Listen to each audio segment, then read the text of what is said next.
बदतमीजी की भी हद होती है। पता नहीं कोई शर्म है भी इनमें कि नहीं। 1 साल की जिया को गोद में उठाए श्वेता बड़बड़ाती हुई बालकनी से अंदर कमरे में आई। अरे क्या हो गया? ये इतना गुस्सा किस बात पर हो रही हो?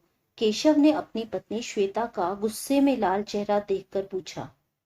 वो सामने जो फ्लैट है ना, उसकी बालकनी में से एक बूढ़ा खूसट कई दिनों से मुझे घूर रहा है, श्वेता ने मुंह बनाकर कहा और गोद से नन्ही जिया को बेड पर लिटा दिया।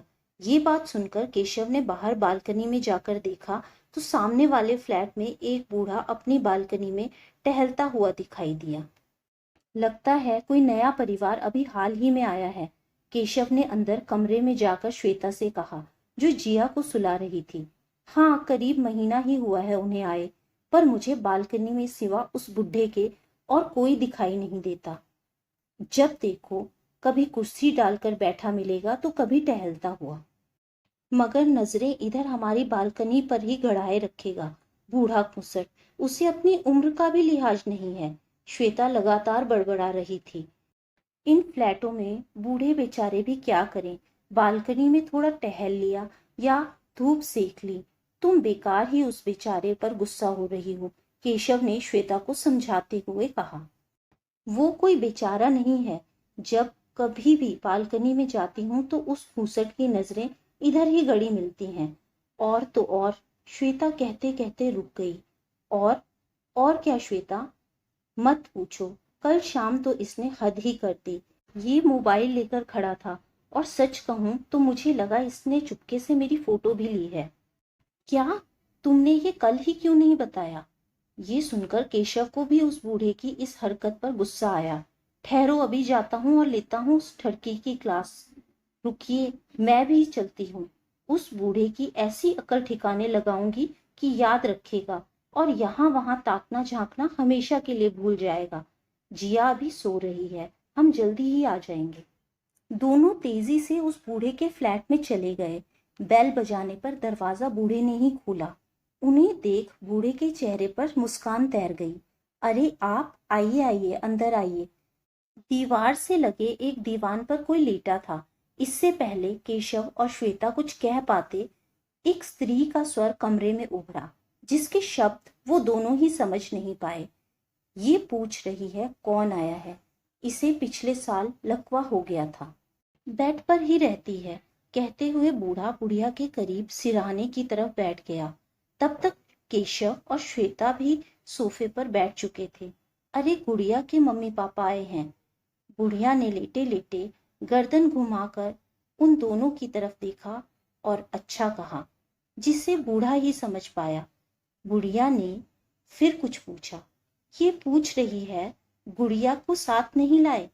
श्वेता और केशव ने एक दूसरे की ओर देखा।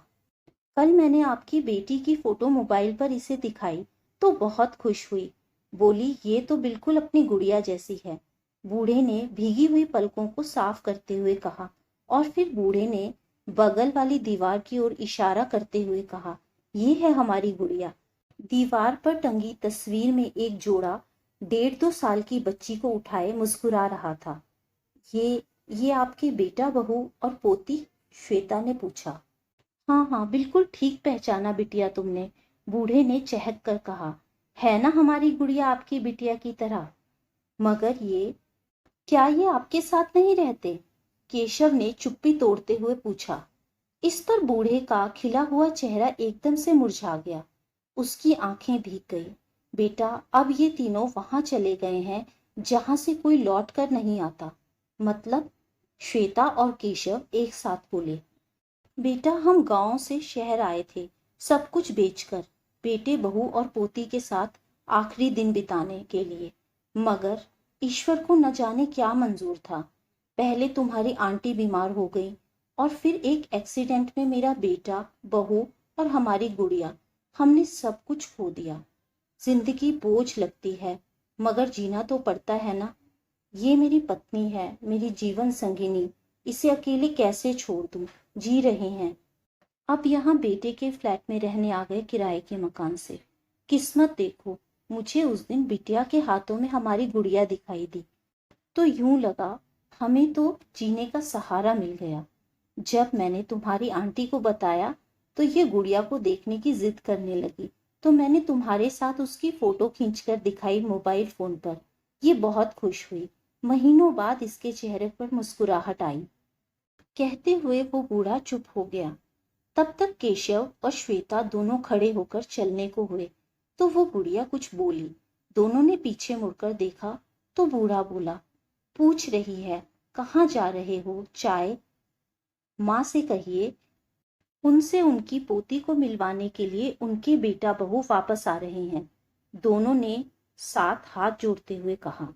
केशव और श्वेता ने देखा उस बूढ़े की आंखें भीगी हुई थी और दोनों हाथ आशीर्वाद देते हुए उठे हुए थे।